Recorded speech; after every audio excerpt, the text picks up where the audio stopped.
In today's video, I'm going to teach you how to add a viewer count widget to OBS Studio. A live viewer count is a simple way to keep your audience engaged and to keep yourself informed while streaming.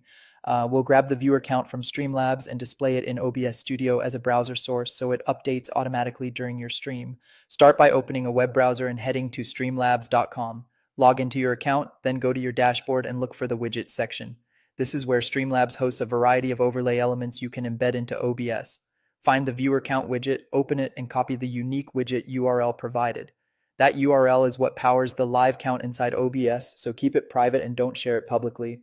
Now switch over to OBS Studio. In the main window, look for the Sources box at the bottom. Click the plus button to add a new source. From the list, choose Browser. This source type lets OBS display web-based overlays like the one we just copied. Give the source a clear name so you can find it later. Something like viewer count works well. Then click OK to open its settings. In the browser source properties, paste the Streamlabs widget URL into the URL field. OBS will load that page in the background and render the viewer count as part of your scene. Next, adjust the width and height if you want to control how large the widget renders.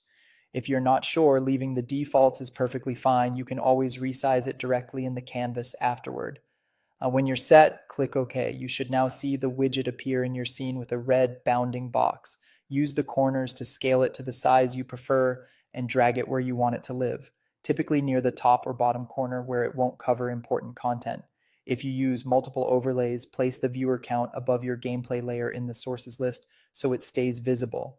Once you like the placement, consider locking the source to avoid accidental moves while you work on the rest of your layout. If the number shows as 0, that can be normal when you're not live yet, or it might take a moment to update. As long as the URL is correct and the source is visible, it will refresh automatically once viewers join. That's all there is to it. You've connected Streamlabs view account to OBS Studio, set it up as a browser source, and positioned it on your scene, ready for your next stream.